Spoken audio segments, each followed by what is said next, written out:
Alors, Madame Zimmermann, bonjour et bienvenue sur le plateau de Guira FM. Bonjour et merci de m'accueillir ici aujourd'hui. Alors, pour commencer, vous venez de prendre fonction il y a pas trop longtemps en République centrafricaine en tant que chargé d'affaires à l'ambassade des États-Unis en République centrafricaine. Quelle sera votre principale mission et rôle? Alors effectivement, je suis arrivée maintenant, ça va faire presque 3 semaines. Donc je suis encore récemment arrivée, on dirait fresh off the plane, pour une mission d'au moins 1 an ici.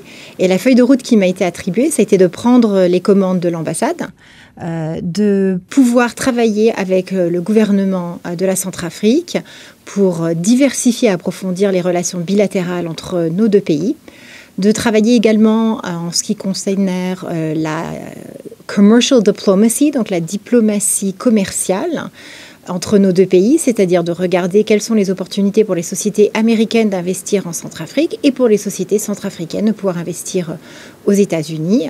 Et en règle générale, de regarder les différentes opportunités qui peuvent se présenter lors de notre coopération bilatérale.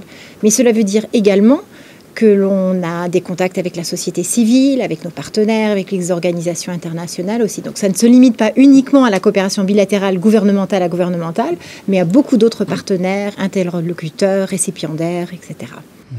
Alors, quelle est votre vision et l'engagement bilatéral entre votre pays, les États-Unis et la République centrafricaine? Alors la vision, c'est ce que je vous disais, c'est comment peut-on travailler ensemble, comment peut-on regarder les priorités du gouvernement de la Centrafrique et les priorités du gouvernement américain et voir là où il y a des sujets où nous pouvons travailler ensemble. Je vous disais la diplomatie commerciale, par exemple.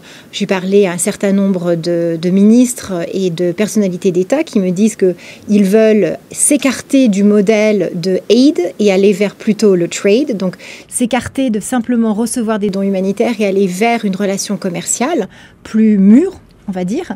Donc ça, c'est un sujet où on va pouvoir travailler. On regarde également des dossiers un petit peu plus épineux comme l'immigration.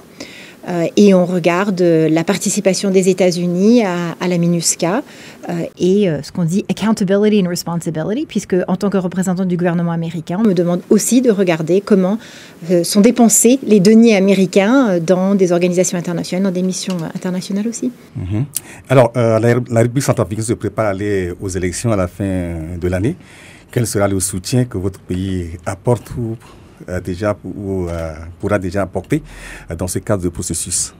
Alors, il y a des soutiens à différents niveaux. Le premier, c'est le soutien politique. C'est de pouvoir encourager le gouvernement centrafricain de mener à bien cette promesse électorale. Et donc, c'est un sujet dont on parle à chaque réunion ministérielle. À chaque fois que je suis présentée à un ministre ou que je puisse parler à un ministre, on demande où est-ce que ça en est.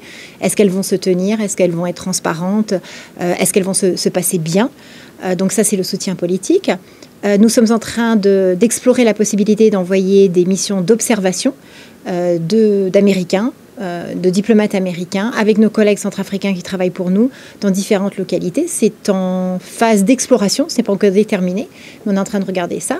Et puis en termes de financement, comme vous le savez, les États-Unis financent par le biais des Nations Unies la MINUSCA, et la MINUSCA a un rôle clé pour la tenue de ces élections. Alors, Madame Zimmermann, pour finir cet entretien, est-ce que vous avez un message particulier vis-à-vis du peuple centrafricain? Mon message particulier, c'est déjà, premièrement, merci de l'accueil, parce que j'ai un accueil très chaleureux. Toutes les personnes à qui j'ai eu affaire m'ont fait preuve d'une grande amitié. Déjà, je crois comprendre que les États-Unis sont bien vus en Centrafrique, non seulement parce que nous sommes le partenaire numéro 1 en aide humanitaire directe, et ça c'est important de le dire, mais pour moi il est important non seulement d'avoir un contact avec les autorités de Centrafrique, mais également avec la population à tout niveau, pas seulement à Bangui mais ailleurs. Donc on essaiera avec mon équipe de se rendre ailleurs que Bangui. Tout le monde me dit c'est bien Bangui, mais il faut aller voir aussi comment ça se passe à l'extérieur de Bangui. D'ailleurs j'ai eu une mission qui est partie hier pour la journée à Bria, qui sont revenus en me disant c'est super, on a rencontré du monde génial, et d'encourager mon équipe, et je le ferai aussi, d'aller vraiment au contact de toute la classe de la société civile, d'essayer de parler aux gens, d'essayer de comprendre la réalité sur le terrain, de me faire élève et d'apprendre autant que je peux pour que je puisse, d'une manière la plus fidèle possible, rapporter la réalité sur le terrain à mes autorités américaines et que je puisse parler d'une manière éduquée de ce qui se passe en Centrafrique à beaucoup de différents niveaux. Donc c'est avec beaucoup de plaisir que j'anticipe aller au contact avec tout le monde dans toutes les localités où je peux et dans toutes les circonstances où je peux. Alors, Madame Zimmermann, merci pour votre disponibilité. Merci à vous surtout, à vos auditeurs plutôt, de nous écouter.